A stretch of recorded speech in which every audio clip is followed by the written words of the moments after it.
Boa noite a todos. Sejam bem-vindos a mais uma webconferência ofertada pelo Telesaúde da UFPA.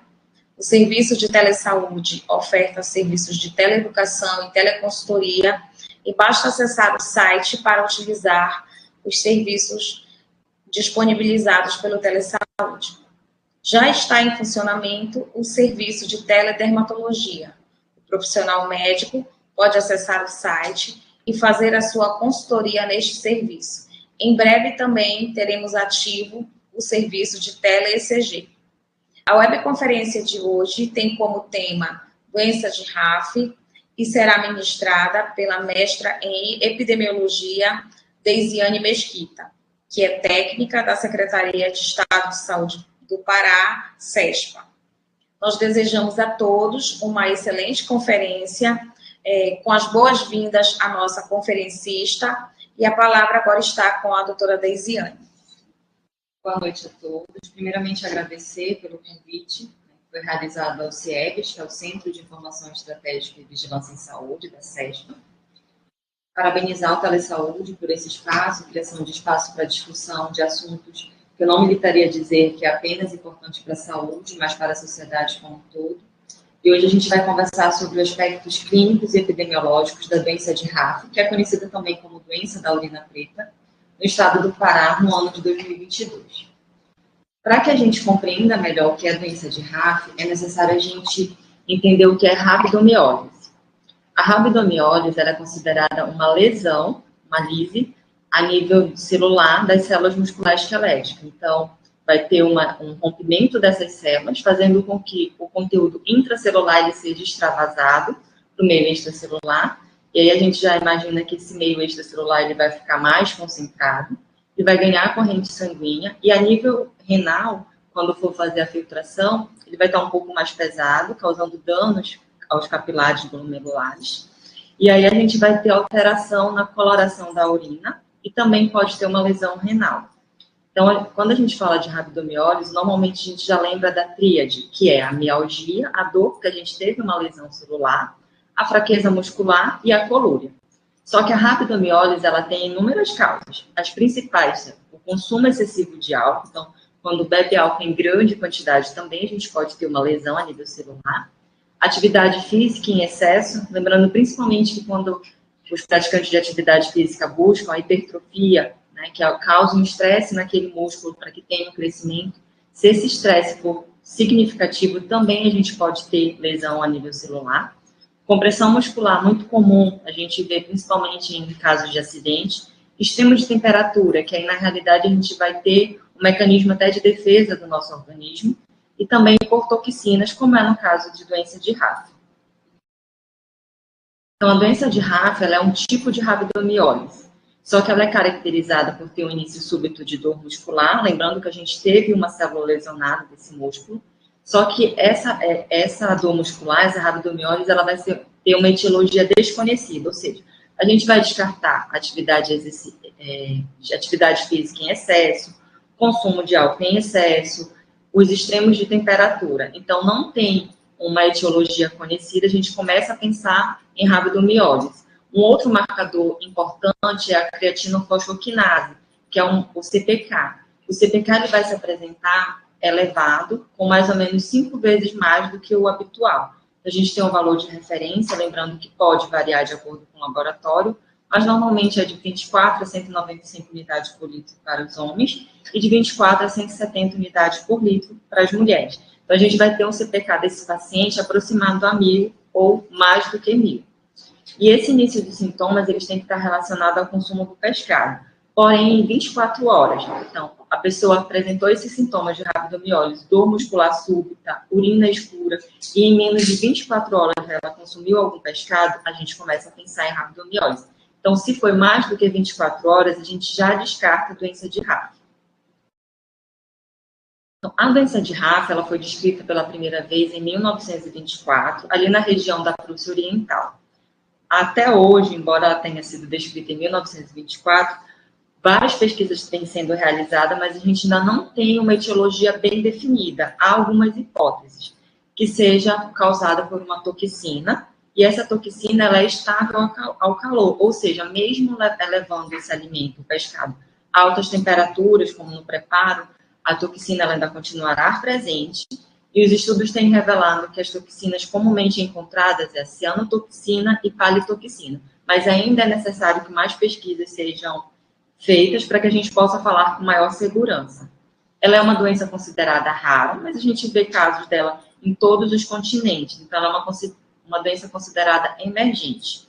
É um evento de saúde pública e ela passou a ser de notificação compulsória aqui no Brasil no ano de 2017. Então, conforme a portaria de 31 de agosto de 2022 a 34/18, que vai nos trazer as doenças e agravos e eventos de notificações compulsórias, ela nos traz a RAP como uma doença de notificação compulsória imediata, ou seja, a unidade tem que notificar a vigilância epidemiológica do município, o município, por sua vez, tem que notificar a SESC, que é a Secretaria Estadual de Saúde, e essa, por sua vez, o Ministério da Saúde, sendo que todo esse trâmite tem que ocorrer num período de 24 horas, tá?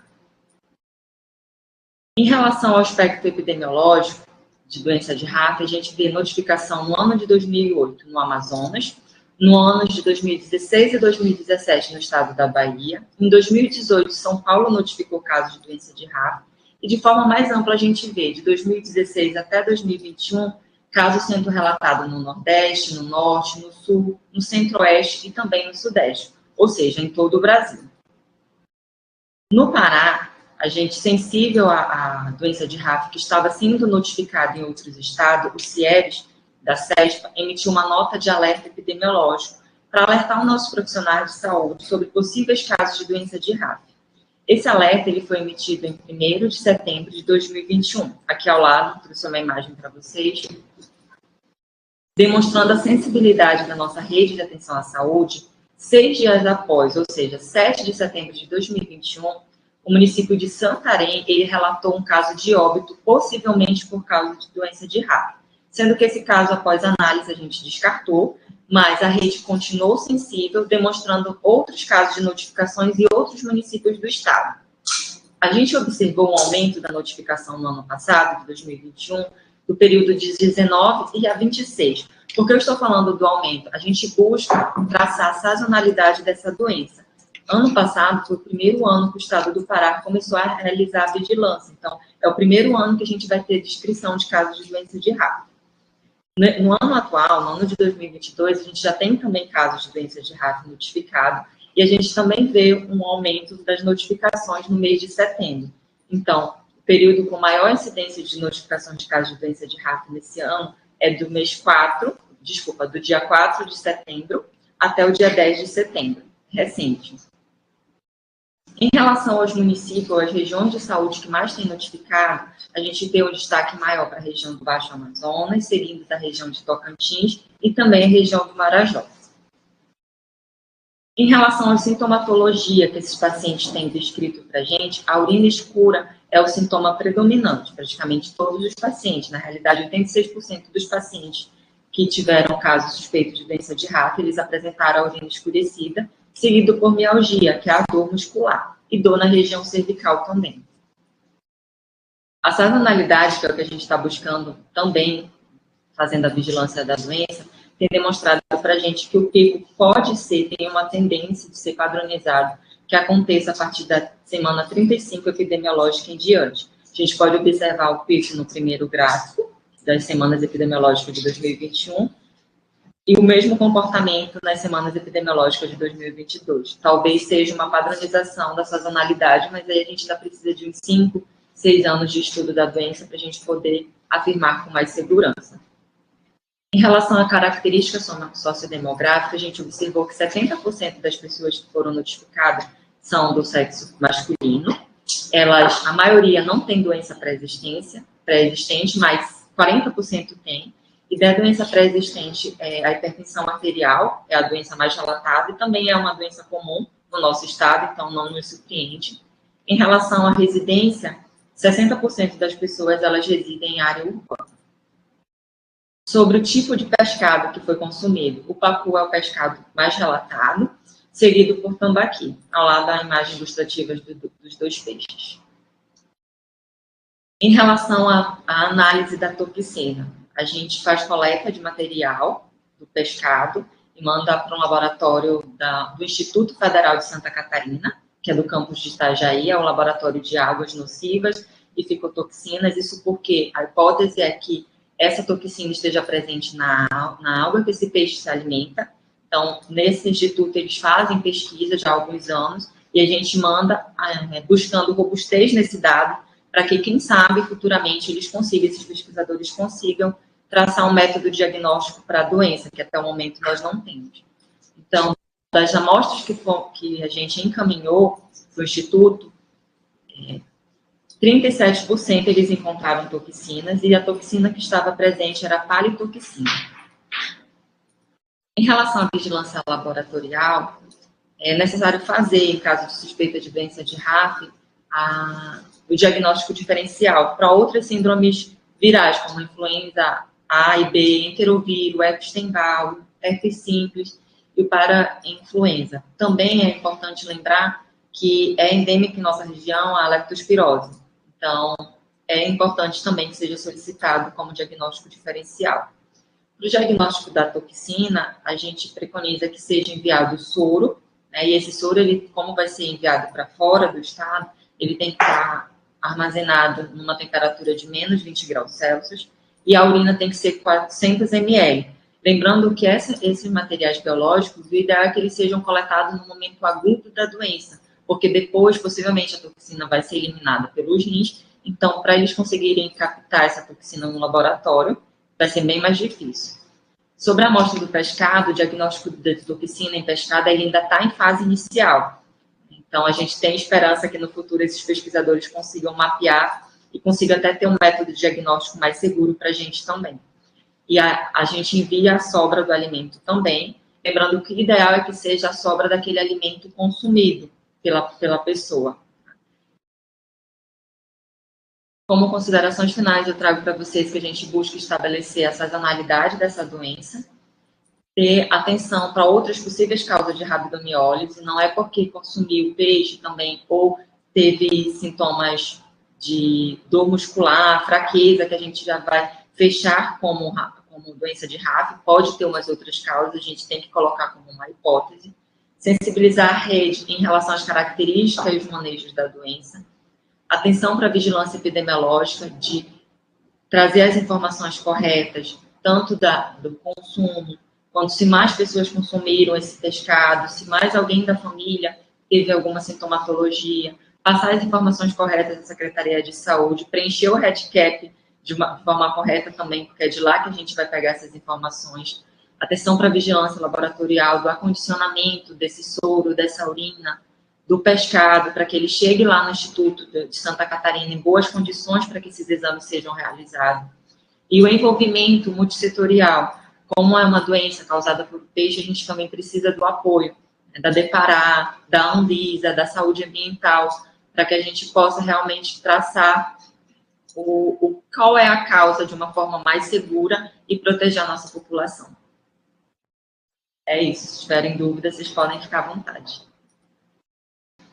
Eu já de antemão queria te perguntar, Deisiane, em relação a essa questão da notificação, né? Você colocou que passou a ser de notificação, né? Então, dentro de que período esta doença ou a suspeita precisa ser notificada? Tem que ter confirmação do caso, tem que, mediante a suspeita, o caso ele já deve ser notificado, as fichas de notificação, elas estão disponíveis de que forma? Ficha de notificação no papel? Eu queria que você me colocasse essas questões em relação à notificação. A doença de RAF, ela passou a ser considerada de notificação no ano de 2017. Esse ano teve atualização em 31 de agosto da lista de doenças de notificações, e doença de RAF continua sendo, só que ela ainda é considerada uma doença de notificação imediata, ou seja, que a gente tem até 24 horas para informar o Ministério da Saúde. A ficha de notificação, ela está no site da CESPA, e a gente também disponibilizou aos centros e aos municípios de saúde. Então, o profissional, mediante a suspeita, ele já preenche essa ficha pelo site, né? Sim, ele vai preencher a ficha. Normalmente eles imprimem, preenchem a mão, depois eles escaneiam e nos enviam por e-mail. Mas a doença de Raf, ela não tem que esperar a confirmação para ser notificada. Ela é notificada diante da suspeita mesmo. E depois a gente vai, conjuntamente, com o apoio da Secretaria Estadual de Saúde, com o apoio do Ministério da Saúde, confirmar ou não se é ou não Raf, porque a gente não tem um método diagnóstico, um exame de laboratório que vai dizer para a gente se é ou não. Vai ser o conjunto, as características epidemiológicas, como o pescado, né, as características clínicas, o período que apresentou aqueles sintomas. Certo, obrigada. Em relação a essa questão dos fluxos dentro do município, né, como que a Secretaria de Saúde ela tem trabalhado essa questão dos fluxos, de protocolos? Você já tem protocolos instituídos, como outros protocolos que existem, né, para monkeypox ter protocolo. Então, eu queria que você me colocasse um pouquinho a respeito dessa questão desses protocolos. A doença de Raf, a gente tem feito capacitações. Na realidade, essa semana a gente vai continuar fazendo com os municípios que mais têm apresentado os casos. E a ficha de notificação, ela já vem descrevendo, não é uma ficha apenas de preenchimento. É uma ficha instrutiva que ela já vem descrevendo desde a suspeita e dando as instruções a esses profissionais diante de um possível caso de doença de Raf. Certo. Como você colocou para a gente na apresentação, né, a maioria dos casos tem acontecido na região do Baixo Amazonas, né? Então, acredito que talvez esses municípios tenham sido já priorizados em relação à capacitação. Estou correta em relação a esta afirmação? Sim, com certeza. Tanto ano passado como esse ano, a gente vê um comportamento dos municípios do Baixo Amazonas tendo uma prevalência no número de notificação.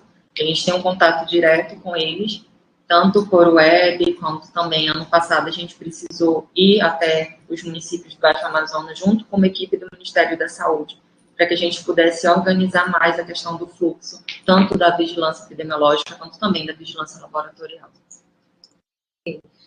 Você tocou numa questão importante, que é a questão da vigilância laboratorial. Como que está instituído esse fluxo? Os municípios, como que eles trabalham essa questão do laboratório, né?